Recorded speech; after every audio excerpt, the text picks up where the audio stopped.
Greyhound fans, Jackie Paquette here, assistant SID. We're here with head women's softball coach Melissa Frost-Fisher. She's preparing to make her 4th consecutive trip to the NCAA Regional tournament, and we're going to give you a little bit of information about that today. Coach, congratulations first of all. Thank you. This team actually started the year unranked, went out and got some big wins, and jumped into the poll and has been there ever since. So how does making this tournament culminate all of that for you? We had a huge first weekend. I mean, we went down to the Charter Chill Out, which is teams, there are a lot of top 25 teams. Went 6-0 that weekend and really held our own. I mean, we really came out and did a lot of things that we had worked on early in the season, and we're really trying to get back to that. We've kind of simulated practice this week as we did right before the Charter Chill Out. I mean, that's technically what we need to do to get ourselves to the World Series, and that's one of our goals for the year. Terrific. You are making this regional appearance with a team that is half freshman, so some would say a surprise. I mean, who has stepped up from that freshman class, and how has that freshman class jumped into this team? I really think that they've all stepped up together, moved as a whole. I mean, we've had really a lot of our youth step up during the year at crucial times. I mean, Corey Eckerly, freshman of the year, all GLVC, first team catcher, just done a phenomenal job with our pitching staff. Has really reeled our pitching staff in and just done a phenomenal job. I mean, Krista Bradford's anchored shortstop for us all year. We have Devin Barker, Shea Hannebrick in the outfield. I mean, Lauren Edwards, 13 all-conference pitcher. Can't ask much more out of our freshman class. I feel like they've done a phenomenal job, and they've really moved forward as a whole and stepped up when we need them to. I mean, they've all played a crucial part in the success of our season. Very much. Again, adding to that freshman class, we have 3 seniors on the team, anchored, of course, by Jamie Keltz, who is going to leave UIndy as quite possibly one of the best players to ever play. She's busted all offensive records, pretty much. What can you say about her and the rest of the senior class and their effect on this team?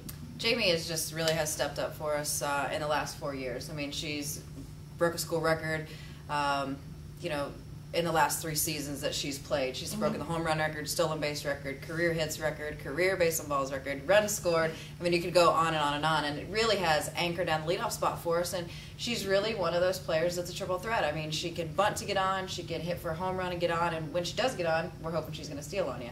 So, I mean, really, Jamie's just done a phenomenal job at the leadoff spot for us. She does hit for power, and I mean, and that's huge to have at the leadoff spot.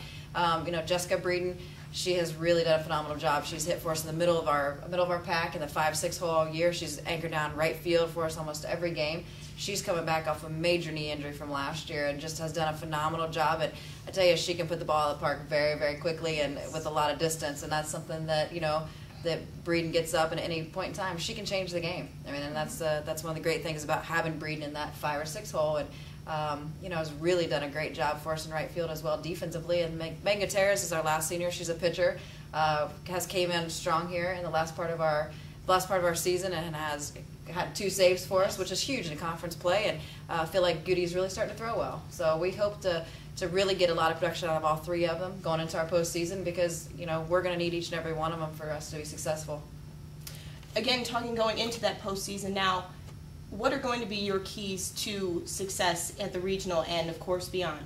Right. We had a little bit of a rough weekend last weekend. The conference tournament didn't go as we would hoped it would go, but we were more disappointed in our play, more disappointed in our offensive production, and you know, there's a lot of things that we shied away from that we really haven't done all year, and it's a situation that we've got back to the basics this week. And for us to be successful this weekend, just as we had throughout the years, we have to stay within ourselves. We have to stay with our game plan and really go out and execute and do the small things. And that's what this team that has been successful, especially with our freshmen, is doing the small things right. And that's what we have to get back to in order for us to be successful.